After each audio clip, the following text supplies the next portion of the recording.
Oi pessoal, eu sou Cláudio Salgado e hoje você vai tirar todas as suas dúvidas a respeito de uma audiência civil.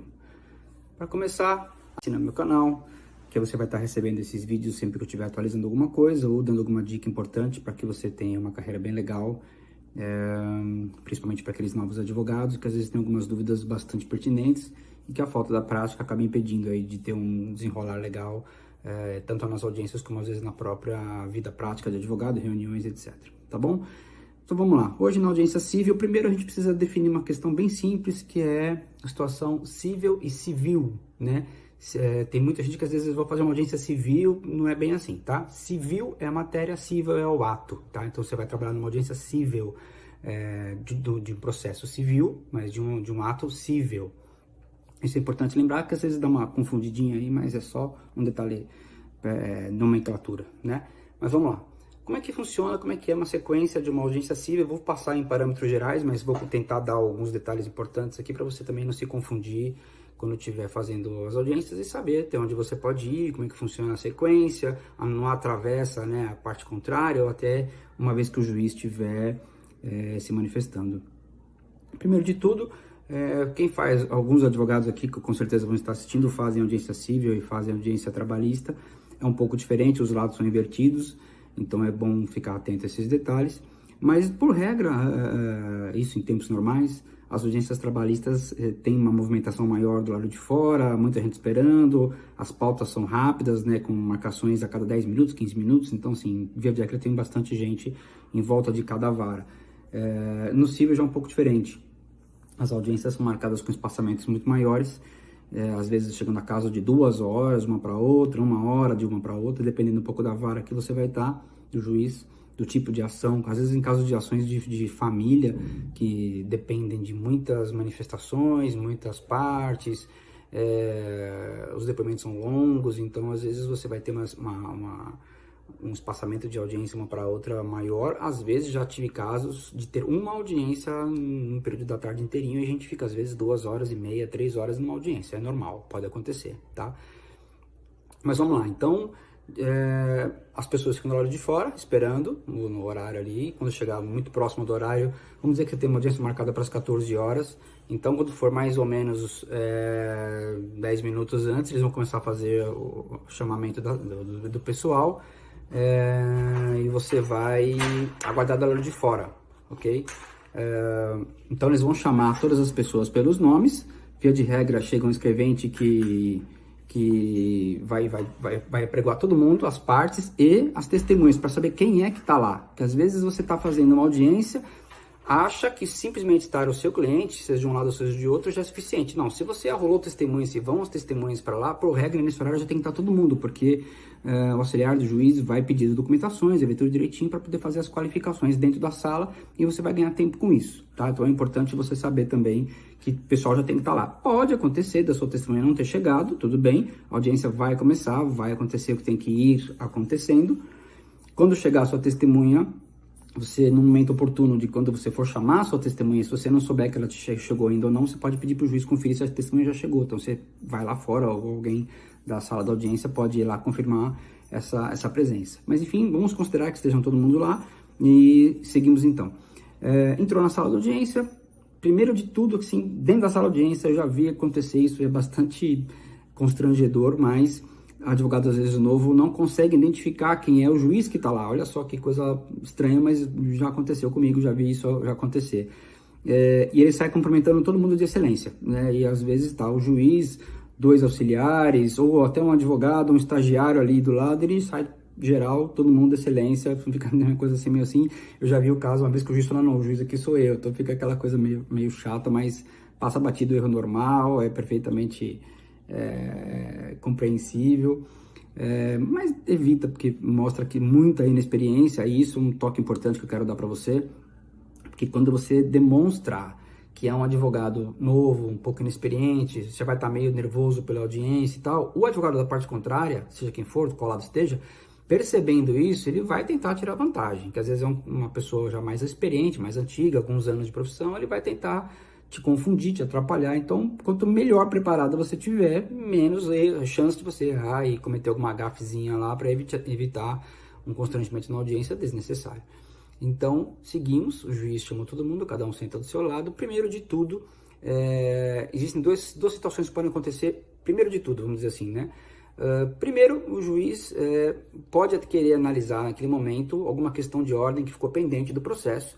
É difícil acontecer, mas pode acontecer, como por exemplo um requerimento de exceção de competência. Às vezes isso foi requerido, passou, não se analisou dali para frente, a contestação já foi nesse momento, tá? Via de regra, a gente está falando aqui de uma audiência de instrução, debate e julgamento, então a contestação já foi, e houve uma preliminar, e aí não foi analisada, pode acontecer em inúmeras situações, e naquele momento que o juiz marcou essa audiência, não se percebeu, e aí um dos advogados pode chamar atenção para uma questão dessa, ou o juiz também, lendo a ação para a audiência, pode perceber, e essa exceção, por exemplo, ficou lá pendente. Se ele entender que, de fato, a parte que requereu tem razão, isso é um exemplo que eu estou dando, tá? Existem algumas outras possibilidades, mas é um exemplo mais evidente, mais óbvio, que a maioria dos advogados pode assimilar mais fácil. Que esse requerimento de exceção de competência tem razão, ele vai se declarar incompetente e vai remeter o processo para a vara que deve ser, e assunto encerrado, ele vai parar por ali mesmo, não vai seguir essa instrução, né? Porque ele é incompetente para aquele julgamento. Detalhe aqui, né? Não é que o juiz seja incompetente na acepção jurídica da palavra, não vai saber resolver a ação, é questão de jurisdição, tá? Pelo amor de Deus, aí não existe essa situação, o juiz é incompetente de ser ruim, não, ele é incompetente na jurisdição. Mais um detalhe que pode ser óbvio, mas muitas vezes pode confundir gente aí. Eu já tive, não para advogados, mas eu já tive conversas com clientes, quando você fala que o juiz é incompetente, para, pô, mas o cara é burro. Não, pelo amor de Deus, não é nada disso, o cara é um juiz. Você tem que explicar um pouquinho melhor essa questão da incompetência, às vezes, para o cliente e tal, mas para advogado não é necessário, você sabe muito bem de uma exceção de competência. Bom, passada essa situação, o juiz analisou, é competente, vamos seguir a audiência. Aí sim, o primeiro de tudo, por regra, orientação dos tribunais também, uma tentativa de composição, tá? Independente, mas já tivemos uma audiência de conciliação lá atrás, já falamos um monte de coisa, as partes já se falaram, os advogados já se falaram, não importa. Vai ser renovada essa questão da tentativa de conciliação, o processo tem que ser seguido dessa forma, até porque às vezes os ônibus já melhoraram, a condição financeira que estaria tentando fazer um acordo, na época não deu, agora dá, demorou demais, a pessoa está precisando do dinheiro, então um acordo na época ruim hoje pode ser bom, então tudo varia, você tem que ter essa questão de possibilidade sempre de acordo, sempre de composição, e às vezes é o melhor negócio, porque a gente sabe, né, como os advogados sabem, que alguém ali errou, né, senão não tinha um processo, ou alguém exagerou em alguma situação, então tentar um acordo, às vezes não é que você vai perder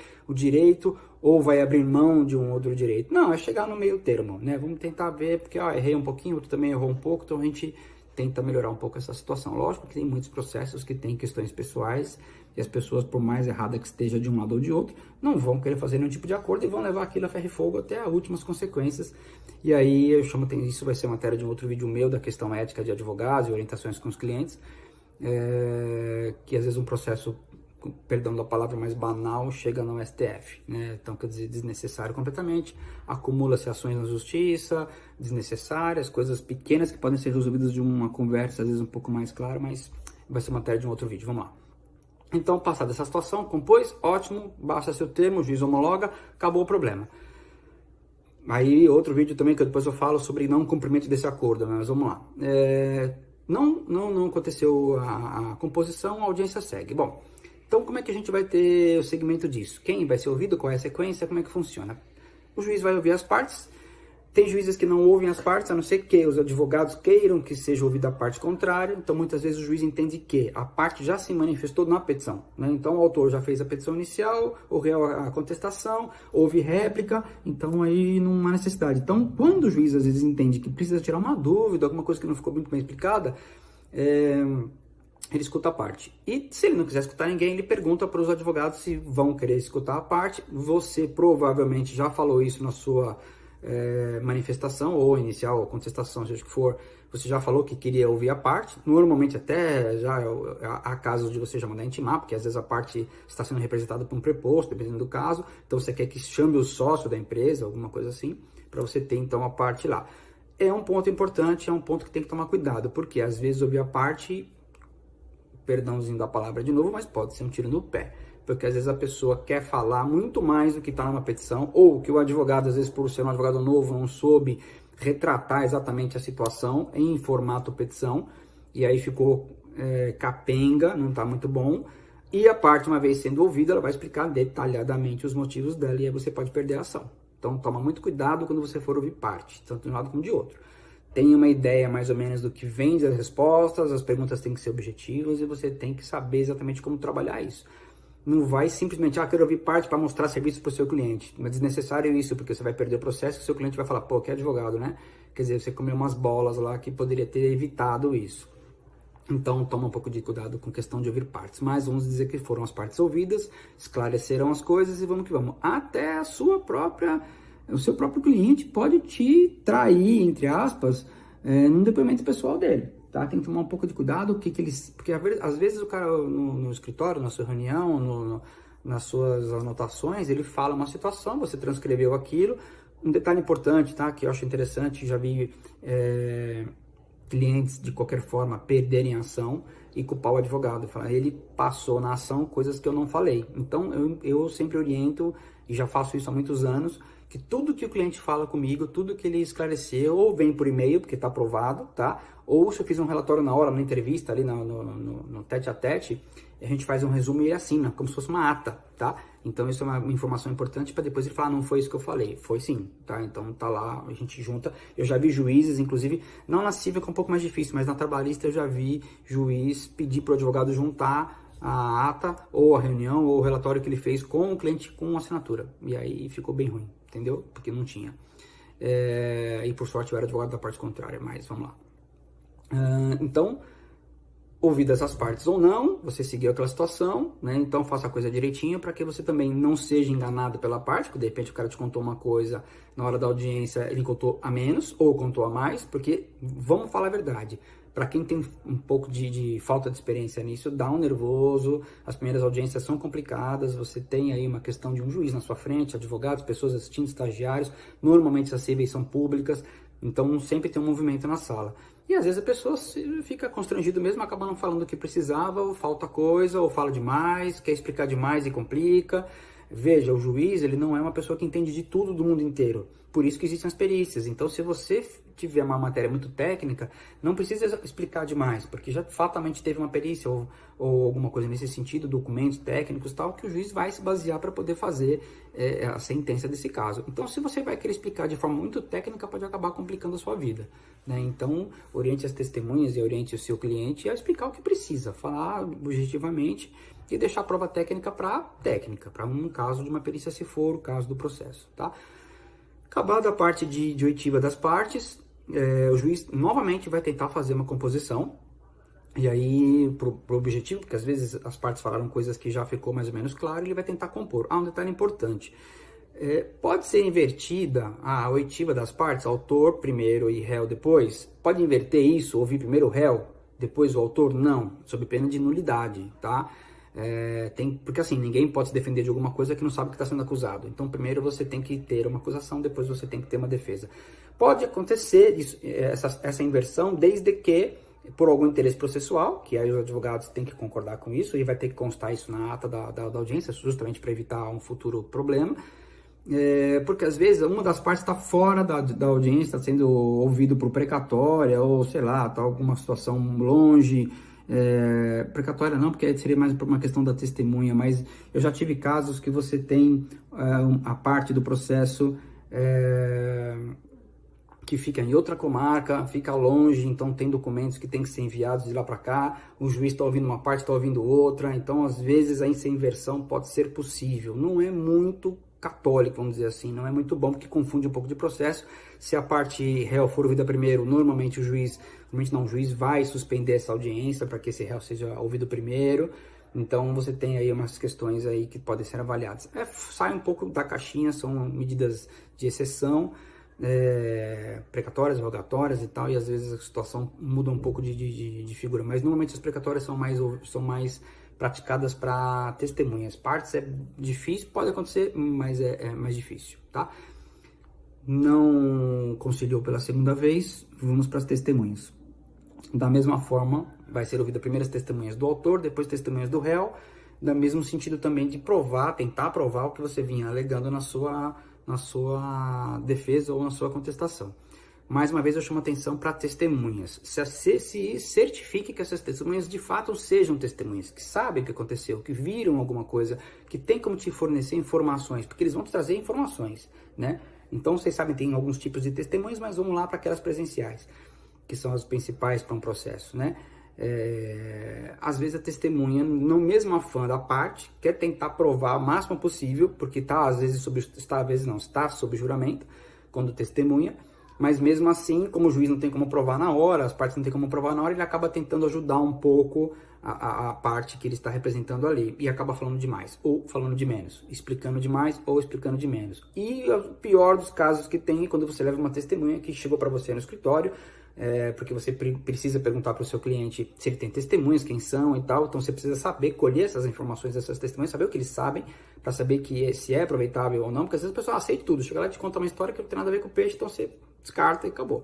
Mas às vezes você escutou essa testemunha, sabe o que ele sabe, né, vai aproveitar isso, e chega na hora ele não conta nada daquilo, ele conta completamente diferente, porque a mesma situação de nervosismo para as partes também dá para as testemunhas, principalmente pessoas que raramente vão em juízo, e aí eles vão contar tudo diferente. Então toma cuidado com testemunha, tenha testemunhas saudáveis, boas, que vão realmente saber o que estão falando, porque essa testemunha, sem você saber, às vezes pode estar manipulada, e na hora de ser ouvida lá, ele vai te prejudicar. Então toma muito cuidado com isso, tenha essa certeza. É difícil, mas tem o máximo de conhecimento do que essa testemunha pode passar para você ter um depoimento saudável, correto, justo, baseado nas provas que tem no processo, enfim. Às vezes essa própria testemunha também já está mencionada em documentos, que ela participou de alguma situação, então isso aí pode ser bom para você também, porque vai configurar a mesma questão que você tem ali, né? Então é bom, e aí sim você vai ter a certeza que é uma testemunha útil, saudável, que participou, mesmo que não está lá para mentir. Acontece, tá? Não é o ideal, não deveria, mas acontece, e às vezes até com uma certa rotina. Eu mesmo já vi várias audiências, já fiz várias audiências, eu tenho algumas milhares de audiências feitas, e a gente percebe que quando sai da audiência, sai cantando vantagem uma parte ou a outra, falei aquilo, falei, eu te ajudei e tal, e pô, no corredor isso é dose de você escutar. E aí já foi, né? Então a gente vê que há mesmo, como é uma situação meio difícil de ser provado na hora, então você, o falso testemunho na hora ali é meio complicado, a não ser alguns casos, eu já vi casos acontecerem de juiz que percebe que a testemunha está completamente fora da linha, e a outra também da parte contrária, e a mentira ali ficou descarada, então ele manda, após a testemunha esperar, não dispensa a testemunha, ele manda esperar lá fora, tal, até que todo mundo seja ouvido, e no final ele traz de volta a todas as testemunhas e faz uma cariação. E aí sim o bicho pega, porque que ele perceber que está mentindo mesmo nessa cariação, ele vai dar oportunidade para se retratar. Não acontecendo isso, aí sim ele pode mandar instaurar um processo criminal de falso testemunho, oficia o Ministério Público, e aí vai responder por isso, tá? Se for uma vara federal, piorou, porque é pela Polícia Federal. Mas enfim, vamos lá. E aí, passadas as testemunhas, colaboraram do que tinha que ser feito, todo mundo falou que interessava, vamos que vamos, e mais uma vez, o que acontece? O juiz pode perceber que a prova testemunhal corroborada com a prova documental ficou muito boa e ficou muito pendente para uma sentença de procedência ou improcedência, dependendo do lado. Então, ele, antes de finalizar, ele ainda pode tentar insistir mais uma vez uma tentativa de acordo. Falar, olha, doutor, ou olha, doutor, seja o lado que for lá, veja bem, acho que dá para tentar fazer um acordo aqui, a prova está muito pendente para cá, para lá, ele pode se sugestionar um pouco, porque está percebendo que vai ter um prejuízo ali, que vai ter uma sentença de um jeito ou de outro que vai atrapalhar. Por quê? Porque a prova colhida, documental, mais a testemunhal, já ficou extremamente claro, porque às vezes é tão fora, completamente, ou tão superior a prova de um lado com a prova de outro, que é muito evidente a sentença ali. O juiz não vai adiantar juízo de valores, mas assim, é evidente que ele vai fazer uma situação que ele já vai ver que está muito pendente. Então ele vai tentar mais uma vez um acordo. E às vezes as próprias partes percebem, falam, putz, daí para frente agora vai ficar complicado, porque eu vi que a testemunha falou, eu vi que a outra falou muito pouco, ou muito errado, ou muito fora, não vai te ajudar. Então a própria pessoa da parte, que seja qual for delas, vai tentar então depois disso um acordo. E às vezes na audiência não deu certo, mas antes da sentença ainda pode acontecer. Passadas essas situações, o juiz então vai abrir o prazo, via de regra orais, 20 minutos mais 10 para você fazer sustentação ali dos seus debates, né, defesa final, alegações finais, razões finais, como queiram, vários termos, e você finaliza. Por isso que eu também falo, como eu já falei em outros vídeos, que é importantíssimo o advogado conhecer o processo, porque às vezes o advogado fala, doutor, pode me dar 5 dias de prazo para razões finais, o juiz, não, o processo é simples, ou tá tudo bem, você participou, tal, tem que fazer agora. E aí? E você não conhece a ação, tá lá para quebrar um galho. Ou mesmo que seja um processo seu, você não se atentou, não leu faz tempo, então presta atenção, vai preparado para audiência, saiba a ação na cabeça, via de regra, o contexto geral, faça umas anotações ali na audiência, se for o caso, uma audiência presencial, agora existem as por vídeo, mas aí ficaria mais fácil. Mas nesse sentido de presencial, faça anotações que você acha pertinentes, razoáveis, de detalhes, e nas razões finais você faz a sua conclusão e fecha, porque fica complicado você ter que fazer umas razões finais sem saber o que está acontecendo. Eu já vi advogados, na hora de falar lá, pipocar demais, não conseguia, a boca enche de, que a gente fala, enche de marimbondo, o cara não consegue falar e fica bem difícil, e o outro dando baile. Né? Então, presta atenção, vá preparado para essa audiência, porque pode ter que acontecer essa questão de fazer razões finais na hora. Não sendo dessa forma, o juiz pode dar uns 5 dias de prazo, aí você apresenta com calma, tranquilo, sem problema, que você vai ter acesso a tudo que aconteceu e faz um negócio melhor, caprichado e vai. Por que tem essa diferença? Porque às vezes o juiz está num processo relativamente simples, não tem muito segredo e já quer dar a sentença. Então façam aí as razões finais na hora, ele já vai fazer a sentença também na sequência. O pessoal espera lá fora um pouquinho e ele já dá, em questão de 20, 30 minutos, vem com a sentença. Quando o processo é um pouco mais complicado, pode acontecer das duas formas. O juiz manda você fazer as razões finais ali orais na hora e ele dá uma sentença em torno de mais ou menos até uns 30 dias.